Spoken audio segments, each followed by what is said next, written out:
I'm going to spend $50 billion to create 51% of the mining capacity in the world, and I'm going to steal all the Bitcoin in the world and take down the Western financial system. First of all, there's no such thing as cryptocurrency. There are 1,000 cryptocurrencies. In other words, you cannot speak generically about cryptocurrencies. Jim Rickards hates cryptocurrencies. That's not true. I really, really dislike Bitcoin, and I'll tell you why. But there are cryptocurrencies out there that I think are very interesting and worth your consideration. I'm for it. I'm against it. Cryptocurrency means nothing. You have to talk about the specific currency. And I'm showing Bitcoin, Litecoin, Monero, and Ether. By the way, isn't it fascinating how the graphical representation of cryptocurrencies is always a gold or silver coin? Bitcoin's gold and Litecoin's silver, Monero's both, and Ether is gold. I mean, what are they trying to say? I think that psychologically what they're saying is, well, this is nothing, but if we pretend it's a gold coin, then someone will buy it. But I just find this a little bit of an aside. But no, it's the same thing is true with fiat currencies. You can't be like or dislike fiat currencies generically. Some people do because they just hate central banks. I understand that. But it's a big difference between a Venezuelan bolivar and a euro. Big difference between a Zimbabwe dollar and a US dollar. So in other words, don't talk to me about cryptocurrencies. Tell me what specific one you want to talk about, and that's a more interesting conversation. I think it's really important because this field is so muddied, the conversation is so muddied, people not distinguishing between blockchain and currency, not distinguishing between different types of currencies, et cetera. I think we need to step back, take a deep breath, and be rigorous in our analysis and think about what we're actually talking about. There's no such thing as a blockchain. There are hundreds of blockchains. In other words, every currency, every token, every so-called smart contract, if you're using Ether, has a different blockchain. So there are at least hundreds, perhaps thousands of blockchains, new ones being created every day. So again, don't talk to me about blockchain. Tell me which specific blockchain you're talking about, because they're not all the same, and this is critical. The main difference, there are many differences in this blockchain technology, but the main difference is validation. Because remember, the whole idea of cryptocurrencies and blockchain and the original Bitcoin and what Satoshi Nakamoto came up with is that we're going to have a trustless system. We're not going to trust banks. We're not going to trust clearinghouses. We're not going to trust exchanges. We're not going to trust central banks. We're not going to trust anybody. We're going to have a decentralized system that a community can validate, and we don't have to rely on anybody in particular. That was the original idea. So the question is, what's your method of validation? And that's what distinguishes one blockchain from the other. So I've listed 4 of them here, but there are others. Proof of work, that's what blockchain uses. And you know what the work is? You gotta factor these, 87-digit prime numbers into prime factors. It's a lot of computer crunching, completely clunky, completely inefficient, non-sustainable. I'll talk about that in a second, but that's Bitcoin. There's something else called proof of stake, meaning this is what Ether is based on. You demonstrate that you have a certain percentage of the processing power, so you step up based on your stake. There's proof of space. Space is storage space on a hard drive, so I get to vote on the blockchain. I get to vote on validating the blockchain because I've decided to devote a certain amount of my hard drive to that process. There's a new coin called Space Mint. And then there's the Byzantine Agreement, or Byzantine Agreement. There's a version of that called the Federated Byzantine Agreement, which I personally think is the best, much more robust to some of the problems we're talking about, and there are others. But the point is, don't talk about blockchain. Say, okay, what's your governance model? What's your validation model, et cetera? And then ask yourself, is that sustainable? Is that robust? Will that resist an attack? Are your cryptocurrencies going to be stolen? These are the questions you have to ask yourself, and there are no generic answers. So I cannot emphasize enough. Coin by coin. I hate to use the word coin, whatever, token by token, blockchain by blockchain. Be rigorous and ask yourself what's sustainable. Now, Bitcoin, Ripple, and Ether, and some of these other cryptocurrencies, not all of them, but the best known are going to fail.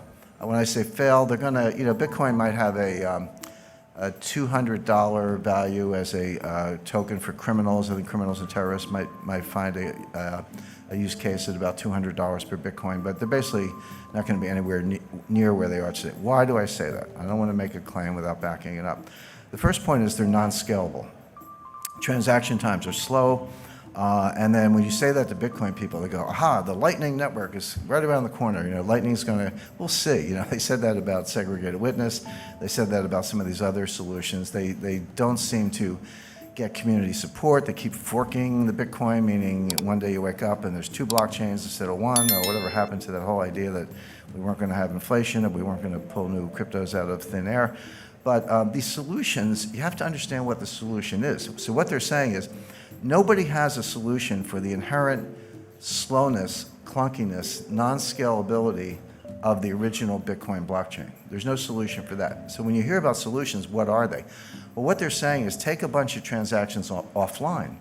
So everybody in the room could form a group, or let's say every coffee shop in Brooklyn, New York, every coffee shop in Vancouver could form a group. And all the people who want to buy coffee would join that group. And we would agree, so we're in our own little bubble over here, and we would agree that all of our Bitcoin transactions among each other don't go on the blockchain. They just get settled in this sort of separate cloud over here, and then we net them out. So, I pay you 5 Bitcoin, and you pay the person next to you 4, and he pays the lady in the back of the room 10, and she pays me 7, and we net it out, and then periodically, and it could be daily, weekly, monthly, or whatever, we net all this stuff out, and then we take that net and we put that on the blockchain, so that the amount of transactions that have to go on the blockchain is greatly reduced. That's true. But what are we doing? We've created our own network. I got to trust the coffee shops. How do I know they're not going to steal my money? In other words, it's only a solution because you're completely negating the original idea. Well, sure, if you want to tear up the original idea and start over, that's fine, but don't tell me you're adhering to the idea of a decentralized trustless network, because you're not. All you've done is create another network. Somebody, I get trolled on Twitter all the time. People tell me I'm an idiot and I don't know technology and all that stuff. And then my more sour moods, I tell them I was coding before they were born. But as far as some of these things are concerned, somebody said, well, you don't understand payment channels, and I actually do. And I said, yeah, I understand payment channels. We had those in the 50s. They were called party lines, which is, you pick up the phone and someone's talking. You got to ask them to get off the phone so you could go. In other words, there was an AT&T network, at least in the United States, but other people could jump in on this little side thing. That's all it is. These are party lines. So that doesn't work. Non-sustainable. The energy usage to solve the problem and make the proof of work in Bitcoin is now greater than the annual energy output of Ireland. Imagine taking all the electricity used in Ireland in a year, and that's how much we have to use to crunch numbers. By the way, every applied mathematician will tell you that prime factoring is a trivial problem. It's like an uninteresting problem. But it takes a lot of computing power to do it because the numbers are so big and the possibilities are so great. So we're just wasting the entire electrical usage of Ireland. In a few years, it's going to be the entire electrical usage of Japan. Who in this room thinks that governments are going to allow Bitcoin miners to use as much electricity in a year as the entire country of Japan, the 3rd largest economy in the world? That's not going to happen. It's not going to happen. It's not very green. It's completely wasteful. In other words, it can't happen. So that's why I say it's non-sustainable. It's going to hit a wall. Non-regulated, I don't have to remind you of all the frauds, new ones popping up every day. It's not just exchanges. Exchanges are, how do exchanges work? I want to go to a Bitcoin exchange. Well, you got to go in, you got to open an account, just like Merrill Lynch or Charles Schwab, right? So, or Toronto Dominion. So you give me your name, your address, your social security number, your bank wire information, give them all that information, and then send them dollars. And they say, okay, you got some Bitcoin, here's your confirmation. Really? How do I know you didn't just take my dollars and send me a phony baloney confirmation? How do I know you're not, a Ponzi? You're using new money to pay off the old money. How do I know you're not Bernie Madoff with a computer engineering degree? How do I know you're not a bucket shop? How do I know any of those things? The answer is you don't. So good luck with that. Not to mention Bitcoin whales. They estimate there are 1,000 people who control 40% of the Bitcoin. Now you got millennials buying, 1/100th of a Bitcoin for, $10 or whatever the math is. $100. But you got these, I call them the whales, these 1,000 people who have 40% of all the Bitcoin. You don't think they have a big vested interest in keeping the price up? And you don't think they wash trade, do wash sales? So A sells to B for 10,000, B sells back for 11,000, A sells back for 12,000, B sells back for 13,000. This is called painting the tape. It's the oldest trick in the book. And there's no profit and loss because we're selling the same Bitcoin back and forth. But what we are doing is creating a ticker that gets the millennials, I shouldn't pick up millennials, 3 millennial children, but gets people all over the world, maybe a garage mechanic in South Korea took out a home equity loan or hawked his inventory, put his entire life savings into Bitcoin, and has now been wiped out and is desperate and suicidal. That's what's going on. It's basically rich people stealing from the poor. Not a good business model, in my view. And then finally, there's no use case other than criminals, terrorists, or tax evaders. Why is Bitcoin better than Visa unless you're a criminal? Now, if you're a criminal, I get it. If you're buying child pornography, you want to use the dark web and use some cryptos and all that. And if you try doing that with Visa, you'll probably get a call from the FBI. So I understand why it's good for criminals. But if you're not a criminal, if you're not a tax evader, if you're not buying child pornography, if you're not an arms dealer, if you're not a terrorist, then why is Bitcoin better than Visa?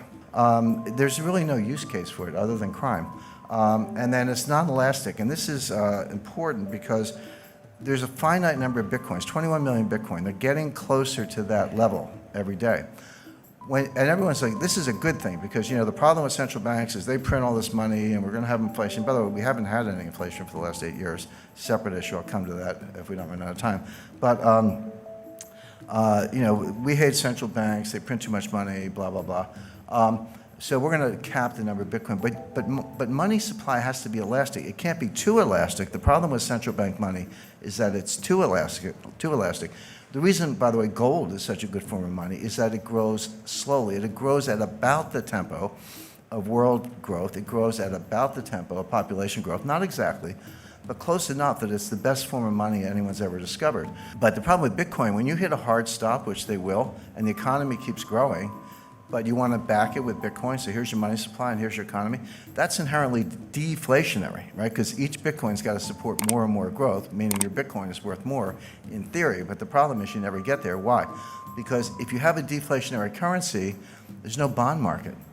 The money supply grows based on credit, based on loans, based on various forms of borrowing. The money supply is just a foundation, and the economy grows with credit. Nobody wants to borrow in a form of money that's going to be more expensive when you pay it back. I'm not talking about interest.